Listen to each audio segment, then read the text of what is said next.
ఓవరాల్గా చూస్తే సార్ ఈ రోజులో పులివెందుల్లో జడ్పీ జిల్లా చైర్పర్సన్ ఎన్నిక జరగబోతుంది, ఉప ఎన్నిక.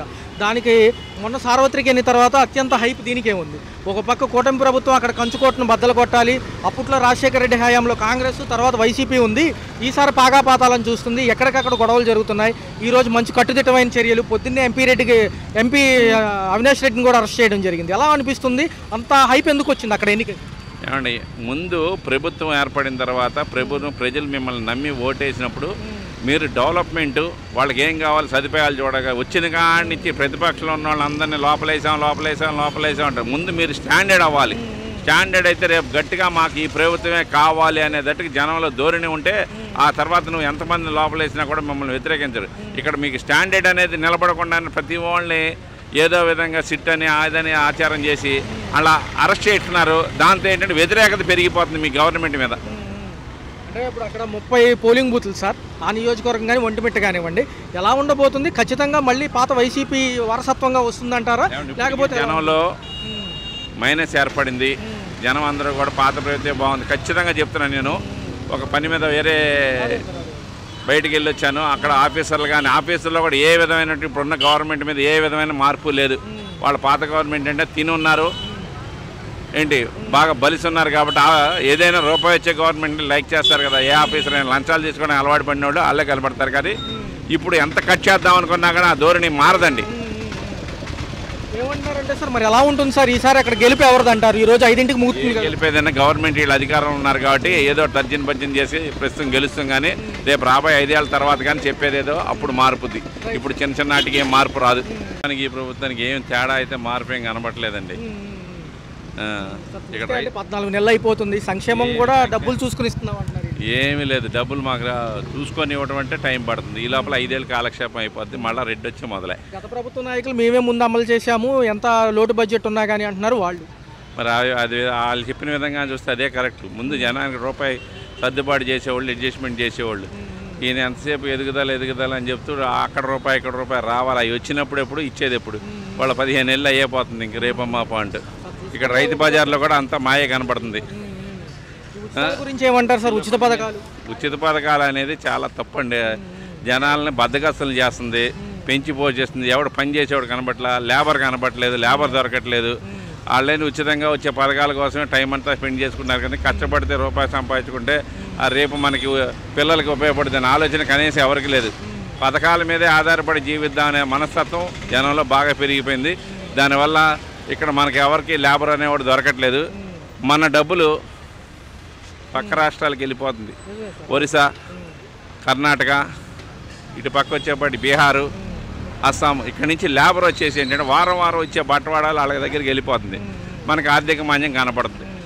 ఎందుకంటే వాళ్ళు సీలింగ్ వేసేవాడు ఉన్నాడు, యూపీ వాళ్ళు వస్తారు. బిల్డింగ్ పని చేసేవాళ్ళు ఒరిస్సా వాళ్ళు వస్తారు. డ్రైనేజీ పని చేసేవాళ్ళు ప్లంబర్స్ ఉంటారు. వాళ్ళందరూ కూడా అస్సాం, బీహార్ నుంచి వస్తున్నారు. దానివల్ల ఏమిటంటే మన యొక్క లేబర్ బద్దకిచ్చి పడుకోవడం వల్ల వాళ్ళు వృత్తి చేసుకొని ఆ డబ్బులన్నీ మన స్టేట్లో ఉన్నట్టు బడ్జెట్ డబ్బులు మొత్తం వాళ్ళు తీసుకెళ్ళిపోతున్నారు. చూస్తే ఎలా అనిపిస్తుంది? 14 నెలల పరిపాలనతో గత ప్రభుత్వానికి ఏదైనా వ్యత్యాసం ఉందంటారా? సంక్షేమం, అభివృద్ధి 2 కళ్ళు అంటున్నాయి. 1 by 1 డబ్బులు వెసులుబాటు చూసుకుని ఇస్తుంది ప్రభుత్వం. మరి గతంలో ఇంకా ముందిచ్చున్నారు కాబట్టి జనం ఎలా అనిపిస్తుంది? ఏమన్నా చేంజెస్ గమనించారా? 2 కూడా బ్యాలెన్స్ చేసుకుంటూ ఈ ప్రభుత్వం బాగా చేస్తుంది.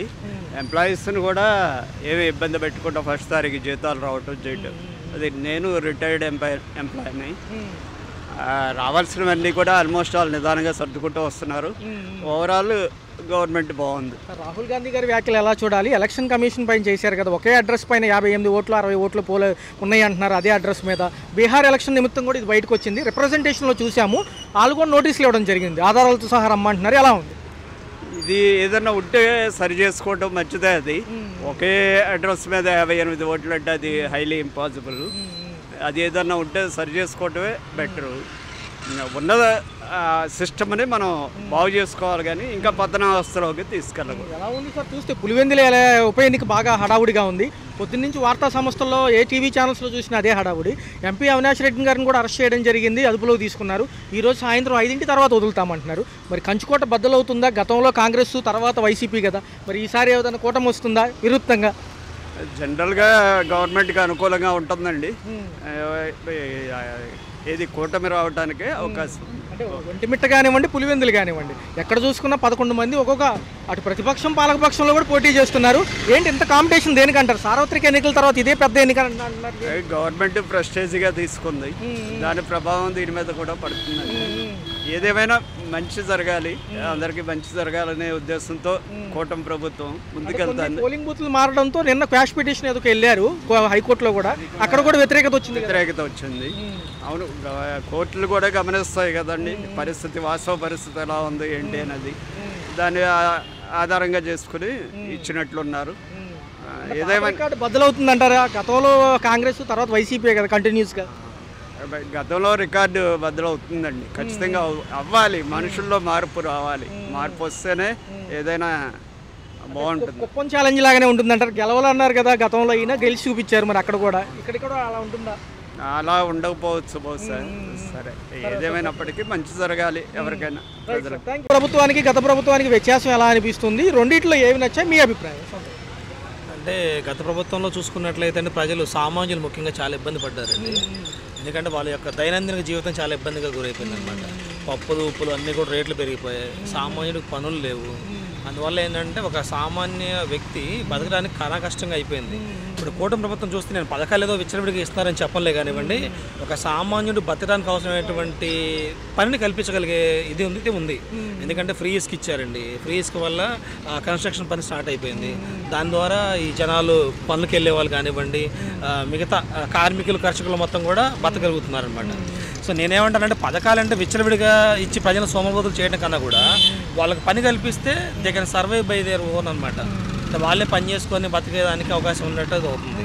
నేను రెండు కంపేర్ చేస్తానండి. గత ప్రభుత్వం వైఎస్ఆర్సీపీ అండ్ టీడీపీ పోలిస్తే తెలుగుదేశం ప్రభుత్వం అంటే కూటమి ప్రభుత్వం కొంచెం బెటర్ అయితే అనిపిస్తుందండి. ప్రస్తుతం వరకు అయితే నాట్ సాటిస్ఫైడ్ అని చెప్పను కానీ పర్లేదు, సామాన్యులు అయితే 100% బతకగలుగుతున్నారు. సార్వత్రిక ఎన్నికల తర్వాత ఈ పులివెందుల ఎన్నిక హడావుడిగా ఉంది, వార్తల్లో కూడా ఇదే అంశము.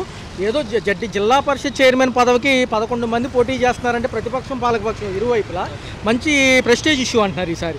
గతంలో చూసుకుంటే రాజశేఖర రెడ్డి హయాంలో అక్కడ కాంగ్రెస్ లేకపోతే తర్వాత వైసీపీలు వచ్చినాయి కానీ టీడీపీ బద్దలు కొట్టలేకపోయింది. మరి ఈసారి కూటమి గట్టి మెజారిటీ ఉంది కాబట్టి అక్కడ ఏదైనా రికార్డు మారుతుందా అంటున్నారు.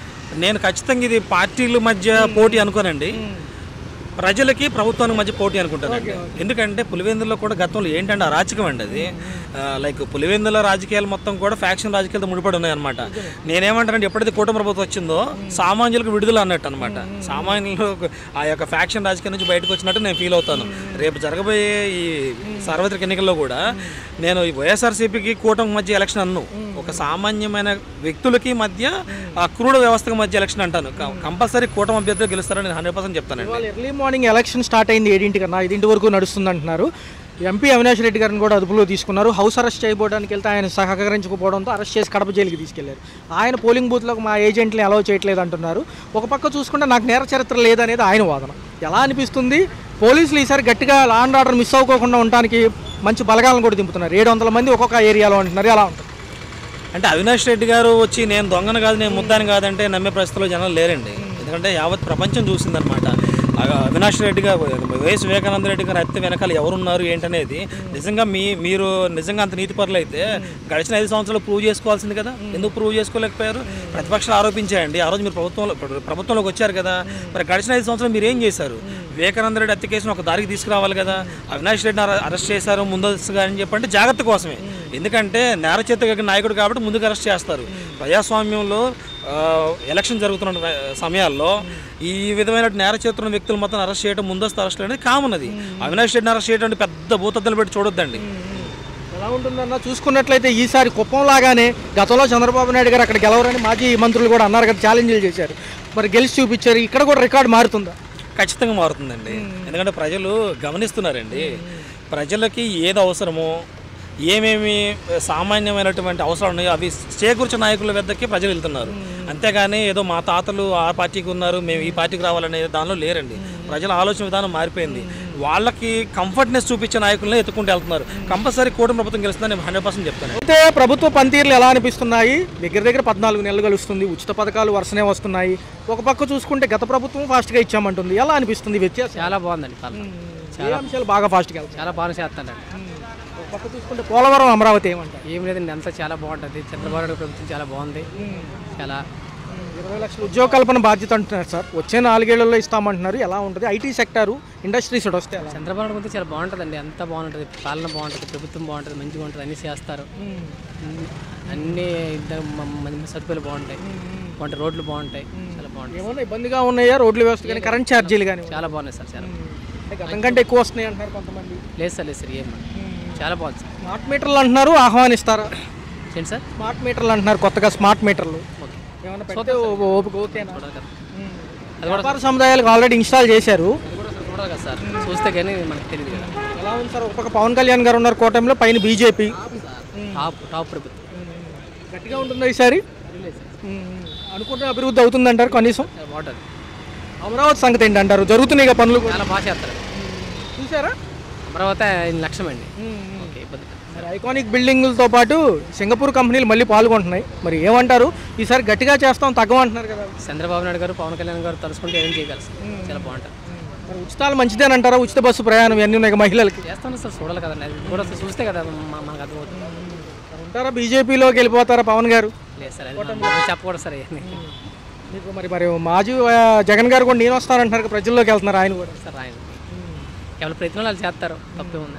మరి పులివెందుల ఎన్నికలు ఎలా ఉంటున్నాయి? ఉప చైర్మన్ పదవికి పోటీ ఈరోజు పొద్దున్నుంచి హడావుడిగా ఉంది. చూసే ఉంటారు, వార్తల్లో కూడా చూస్తున్నారు కదా. ఎలా అనిపిస్తుంది? చూద్దాం సార్, ఇది ఏమవుతుంది సాయంత్రం. అక్కడ కంచుకోట బదులు కొట్టి కూటమి ఏమైనా వస్తుందంటారు? గతంలో రాజశేఖర రెడ్డి గారి తర్వాత వైసీపీ కదా అక్కడ. కంపల్సరీ వస్తుందండి, కూటమి ప్రభుత్వం వస్తుంది. Right sir, thank you. రాష్ట్ర ప్రభుత్వ పరిపాలన ఎలా ఉన్నాయి? అందులో కూటమి కదా.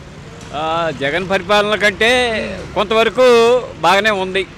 Sir, direct to the point, Pulivendula election ఈరోజు జరుగుతుంది. ఉప ఎన్నిక ఏదైతే చైర్మన్ పదవికి అటు 11 మంది, ఇటు 11 మంది, ఒంటిమిట్ట కూడా అలాగే ఉంది. మరి ఎలా అనిపిస్తుంది? కూటమికి అవకాశాలు ఎక్కువ ఉన్నాయి.